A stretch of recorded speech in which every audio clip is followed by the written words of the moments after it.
Hello everyone, this is मृदुल कुमार पांडे और ये video मैं बना रहा हूँ डेथ सेंटेंस के ऊपर।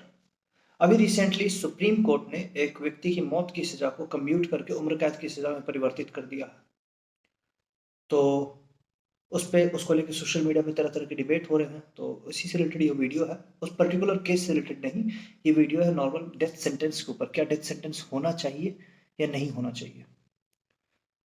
आपके ओपिनियन हो सकते हैं कुछ, उसके पीछे आपके लॉजिक हो सकते हैं। तो मैंने जितना मेरे को लगे मैंने सबको मिला के ये वीडियो बनाई है। इस वीडियो को देखें, पर इस वीडियो को स्टार्ट करने से पहले मैं एक छोटी सी कहानी सुनाता हूँ। मैं छोटा था जब, तो एक केस था धनंजय चटर्जी का केस। वो न्यूज़ के फ्रंट पेज पे आ रहा था, मेरा ध्यान उस तरफ गया। मैं बहुत छोटा था तो मेरे को लगा क्या है इसमें भाई यूनिक। मैंने उसको देखा फिर। तो उसमें कुछ बच्ची से रिलेटेड क्राइम था और 14 अगस्त के दिन फांसी हुई थी, तो वो मुझे याद था। और जब मैं बड़ा हो गया, कॉलेज में था ना, तो वो केस मेरे को फिर से याद आया कहीं से। फिर मैंने उस पर रिसर्च करा और बहुत शॉकिंग चीज़ मेरे को मिला रिसर्च में। लाइक यूट्यूब पे देखा कुछ, फिर विकिपीडिया पे देखा उसके बारे में। फिर पता चला इस पे मूवी बन रखी है इस केस पे। और वो जो रिजल्ट्स थे ना, जो मेरे को मिले रिसर्च करने पे, वो मैं आपको बाद में बताऊंगा, क्योंकि तब आपको चीज़ें रिलेटेबल लगेगी। By the end of the video आपको वो चीज़ें बहुत रिलेटेबल लगेंगी। मैं तब आपको बताऊंगा ये। तो अभी शुरू करते हैं ये जस्टिस और डेथ सेंटेंस के बारे में जो डिबेट है अपना, उसके बारे में, ठीक है। तो सबसे पहले डेथ सेंटेंस क्यों होता चाहिए? पॉजिटिव्स, है ना। तो पहला तो जो मैंने पॉइंट यहाँ पे लिखा, ये डेटर इफेक्ट की एग्जाम्पल सेट हो जाएगा सोसाइटी में, कोई दोबारा एक क्राइम करने से पहले डरेगा, है ना। और दूसरा जो पॉइंट है वो है कि जिस फैमिली को, जो विक्टिम है, उनको सेंस ऑफ क्लोजर मिलेगा, उनको लगेगा कि हाँ, जस्टिस मिल गया। इसके अलावा जो मेन पर्पस होता है जस्टिस का, जस्टिस हम लोग क्यों देते हैं? रिफॉर्मेटिव जस्टिस है हमारा, कि रिफॉर्मेशन लाए हैं। तो जिसको रिफॉर्म लाना था वो तो गया, है ना। तो बाकी रेट्रोस्पेक्टिव जस्टिस है, ये बदला लेने वाला। बदला बदला लिया गया है, बदलाव तो नहीं लाया गया। हाँ, अगर लोग डर जा रहे हैं तो बदलाव सोसाइटी में आ रहा है। जिस व्यक्ति में लाना था वो गया, ठीक है। इसके अलावा मुझे कोई पॉइंट्स नहीं मिल रहे थे जो पॉजिटिव्स में है। आपको कुछ मिलते हैं तो आप प्लीज इसको कमेंट सेक्शन में जरूर लिखें, ठीक है। अब इसके अगेंस्ट अगर बात करते हैं, तो सबसे पहला पॉइंट जो मैंने पॉजिटिव में बताया था वो क्या था? एग्जाम्पल सेट करना। मिथ है भाई, मिथ है। We have countries where we are having very very brutal punishments. फांसी की सजा तो बहुत इजी मौत की सजा है, ब्रूटल मौत की सजाएं हैं। पत्थर से मारना, गला काट देना, इस तरह की क्राइम मतलब क्राइम होने पे इस तरह की सजा दी जाती है। और वहां पे क्राइम रेट कुछ घटा नहीं है, कोई फर्क नहीं देखने को मिला। तो डर नहीं है लोगों में, और डर से क्राइम कम होता है, ये आपके मन में है। आपकी मेंटेलिटी अलग है, क्रिमिनल की मेंटेलिटी आपके जैसे नहीं होती है। आप समझिए, आप एक सिविलाइज्ड व्यक्ति हैं, आप की मेंटेलिटी वैसी नहीं है, ठीक है। क्रिमिनल नहीं सोचते इतना। दूसरा चीज की, जस्टिस नहीं दे पा रहे ना हम, रिफॉर्मेटिव जस्टिस, रेट्रोस्पेक्टिव जस्टिस हो रहा है। तीसरा पॉइंट जो मैंने यहाँ पे लिखा है कि इरिवर्सिबल है ना। कोई मर गया और वो फिर बोले कि गलती नहीं थी उसकी, फिर जिंदा कर दोगे? पॉसिबल है? एक केस था, मैं कंट्री नहीं नाम लूंगा, आप रिसर्च करना। और रंग भेद होता था, रेसिज्म। इंडिया का केस नहीं है। एक छोटे बच्चे को, जो ब्लैक थे वो बच्चे, और वो बच्चा, और उसको मौत की सजा दी जाती है। वहां पे इलेक्ट्रिक चेयर में बैठा के करंट से उसकी मौत हो गई, मार दिया गया था, ठीक है। और किस क्राइम में? कि एक छोटी बच्ची का उसने रेप कराया, मर्डर कराया। तो जब वो जज बूढ़े होके मरने वाले थे, तो उन जज को, मतलब अपने 90s 80s में थे कभी, तो उन जज को लगा कि ये एक केस था, एक छोटे बच्चे को मौत की सजा दी गई थी और इंटरनेशनल लेवल पे इसको बहुत बुरा भला बोला गया। तो उन्होंने अपने खुद के एक्सपेंसेस पे दोबारा इंक्वायरी कराई। तो उस इंक्वायरी में एक बहुत बेसिक सा फैक्ट था जो सबने मिस करा था, कि बताया गया था ना कि उस छोटे बच्चे ने जिस टूल का इस्तेमाल करके मारा था बच्ची को, वो टूल उस एज का बच्चा उठा ही नहीं सकता था। वो टूल बहुत भारी था, उसका बॉडी इतना डेवलप नहीं था उठाने के लिए। उस बच्चे को मौत की सजा हो गई। अब सोचो, वो बच्चा निर्दोष था, छोटे बच्चे को। तो एक कहानी का मेरा पॉइंट था कि ये इरिवर्सिबल है, उसको जिंदा नहीं किया जा सकता है। किसी को भी, अगर कोई बड़ा भी हो, निर्दोष हो, उसको क्या लगेगा यार मेरे को क्यों फांसी हो रही है? और ये पूरी पूरी दुनिया मिलकर मुझे फांसी दे रही है यार, सब मेरे अगेंस्ट, सब मुझे गाली भी दे रहे हैं मरते समय। एक तो मैंने गलती भी नहीं की है। आप समझो ना उसका पॉइंट ऑफ व्यू। खुद को उस जगह रख के देखो कि आप निर्दोष हो, आपने कुछ किया ही नहीं, आपको बस फंसा दिया गया है। आप बोल रहे हो कि मैं निर्दोष हूं, आप साबित नहीं कर पा रहे हो। चीजें इतनी हौच पौच हो गई है ना। एक तो आप जेल में हो, आप कहाँ से प्रूफ लाओगे, आप क्या करोगे, कैसे साबित करोगे, कुछ पता नहीं। आप जिंदगी में ना एक दिन जीने के लिए सोचोगे और आपको अगले दिन फांसी हो जाएगी। इमेजिन करो। चलो फांसी हो गई ना, फिर भी अच्छा है, 11-11 साल तक आपका पिटीशन पेंडिंग रहेगा प्रेसिडेंट के आगे या किसी के आगे, जो भी है, ठीक है, गवर्नर के आगे, कि आपकी फांसी को माफ कर दिया जाए या कम्यूट कर दिया जाए। इमेजिन करो, रोज शाम के 4 बजे डकिया डाकिया आएंगे ना, लेटर लेके, आप इस उम्मीद में जाओगे क्या माफ कर दिया गया, अच्छा अभी नहीं, कल परसों। एक एक दिन डिप्रेशन भाई, एक दिन में ना, जब एग्जाम के एक दिन पहले जब रिजल्ट आना होता है ना, तब तो हार्ट बीट याद कर लो अपना। यहाँ आपकी जिंदगी मौत का सवाल होगा, रोज उस हार्ट बीट से 11 साल जीना। होता है ऐसा हमारे देश में, पेंडिंग रहते हैं केसेस। एक बार कम्यूट किया गया था एक के मौत की सजा को, आया जब तो पता चला वो इंसान पहले ही जा चुका है, फांसी से नहीं, किसी और कारण से बीमार होके। तो मैं हंस रहा हूँ, पर ये हंसने का मैटर नहीं, आप समझो इस चीज की सिवियरिटी बहुत, like this is something in human यार। अगर इंसान इनोसेंट है फिर, तो दिस इज इरिवर्जिबल। दूसरा जो है, पहला डेटरेंट इफेक्ट मिथ है, दूसरा इरिवर्जिबल है यार।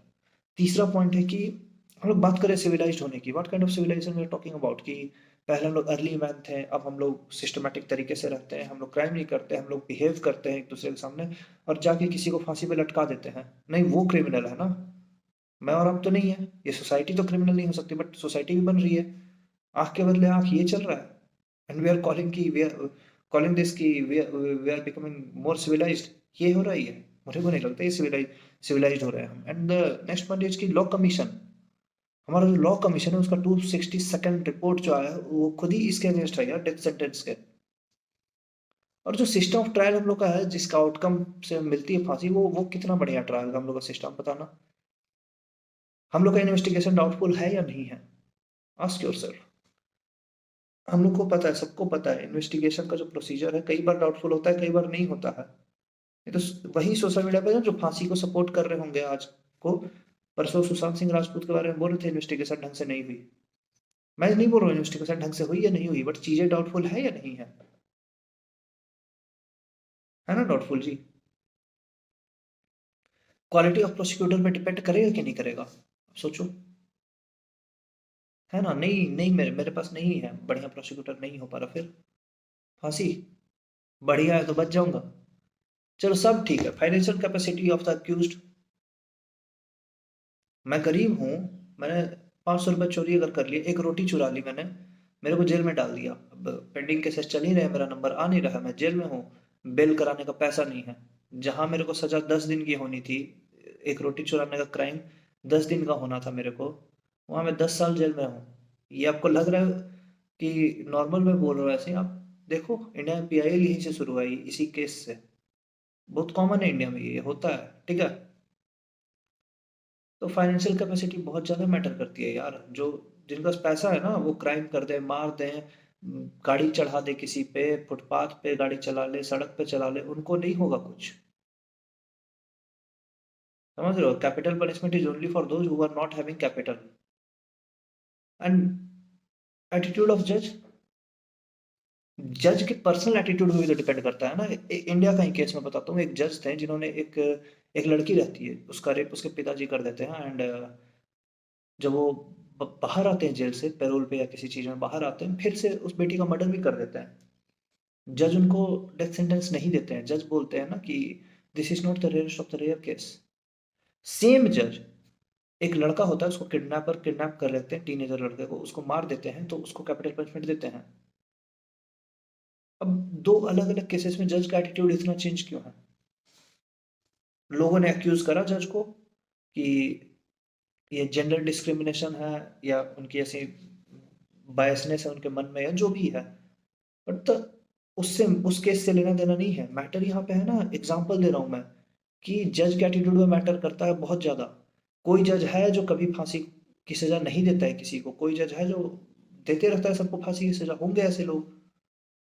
आपका पर्सनल एटीट्यूड मैटर करेगा ना यार। जिसने क्राइम की प्रतिभा पाटिल के टाइम पे, वो तो लकी निकला, क्योंकि Pratibha Patil most of the ये जो पिटिशंस आते थे, उनको माफी दे देती थी, माफी नहीं मतलब कम्यूट कर देती थी उनकी मौत की सजा को। तो जिसने उस टाइम पे क्राइम करा वो तो लकी है। जिसने नहीं करा उस टाइम पे वो अनलकी, वो बाद में कर लिया, ये क्या है मतलब? बायसनेस जस्टिस में भी यार। देखो मैं जो भी बोल रहा हूँ ना, इसमें आप नेगेटिव खोज के निकालना चाहोगे निकाल लोगे, इस बात का आप इशू बना सकते हो, but please try to get the point what I want to say. I want to से कि जस्टिस बायस्ड नहीं हो सकती है ना, और अगर हो रही है ह्यूमन एरर के चलते, तो एटलीस्ट एक्सट्रीम लेवल पर न ले जाओ उस एरर को, कि सुधारा न जा सके। अब डिसाइड करो इंडिया को किधर खड़ा रहना है।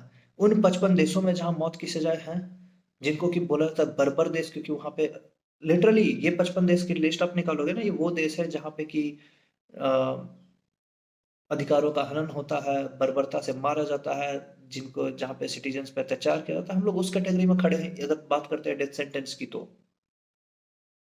है ना। 106 देश में डेथ सेंटेंस नहीं थी और 28 ने डेथ सेंटेंस हटा दिया है। 106 प्लस 28 142 देश जो है, वहां डेथ सेंटेंस नहीं है आज के डेट में। हम लोगों को किस कैटेगरी में खड़ा होना? और ऐसा नहीं कि क्राइम वहां ज्यादा है, नहीं है यार। और क्राइम आपको लगता है 10 में से 10 नहीं 100 में से 2 केसेस में हम सजा दे रहे हैं डेथ सेंटेंस, और उससे क्राइम घट जाएगा? It's not the severity of punishment, it's certainty of punishment that is going to reduce crime, and the law enforcement that is going to reduce the crime. बाकी इमोशनल हो, क्या आप बोल लो कि फांसी दे दो, सूली चढ़ा दो, it's not going to work यार। और आपके इमोशंस को एंटरटेन करने के लिए जुडिशियरी नहीं बनी है, नहीं तो फिर वही बैठती खप पंचायत, या फिर ऐसे रोड पे खड़े कर मार दो पत्थर, करो इमोशन सेटिस्फाई। और इमोशंस किस केस का सेटिस्फाई करोगे? 4 लोग फेवर में होते हैं, 5 अगेंस्ट में होते हैं। तो द थिंग इज कि व्हेन वी आर टॉकिंग कि हम लोग को अब सिविलाइज्ड हो रहे हैं, हम लोग गलत चीज़ों को छोड़ रहे हैं, तो why are we still carrying this death sentence वाला सिस्टम अलोंग विथ अस? देखिए मेरे अकॉर्डिंग डेथ सेंटेंस नहीं होना चाहिए, एक्सेप्ट जो एंटी नेशनल केसेस हैं, लाइक वो टेररिज्म एंड ऑल के, ये रिलेटेड नहीं था उससे, वो केस कम्प्लीटली डिफरेंट है। नॉर्मल क्रिमिनल केसेस जो होते हैं उसमें डेथ सेंटेंस मेरे अकॉर्डिंग नहीं होना चाहिए। आपके जो भी ओपिनियन हो वो कमेंट सेक्शन में ज़रूर लिखें। एंड वो जो मैंने धनंजय जी की स्टोरी सुनाई थी ना, उस पर मेरे को पता है रिसर्च में क्या मिला। मैंने ये पाया ना कि वो केस जो था बहुत डाउटफुल था, and you know doubtful case में उसको मौत की सज़ा मिल गई उस व्यक्ति को, एंड मरते समय उस व्यक्ति ने यही कहा था कि मैं निर्दोष हूँ। ये चीज़ें ना दिमाग में घूमेगी अगर आप दूसरे साइड से सोचो, तो समझो इस चीज़ को यार, दिस इज सिवियर। और मूवी बन रखी है उस पर, लोगों का कहना है, लोग बिलीव करते हैं कि वो इनोसेंट था जस्ट बिकॉज वो गरीब था, फाइनेंशियली उतना स्ट्रांग नहीं था कि बच जाए, तो इस देयर मौत की सज़ा मिल गई। तो जो भी आपको लगता है, आपका ओपिनियन मेरे बात से आप सहमत है या मेरे बात के विरोध में है, आप कमेंट सेक्शन में ज़रूर लिखें, खोल के लिखें। और thank you for watching this video, and if you feel that जो भी मैंने बताया ये चीज़ें थोड़ी लॉजिकल है, तो please share this video with your friends and subscribe the channel. Thank you, bye.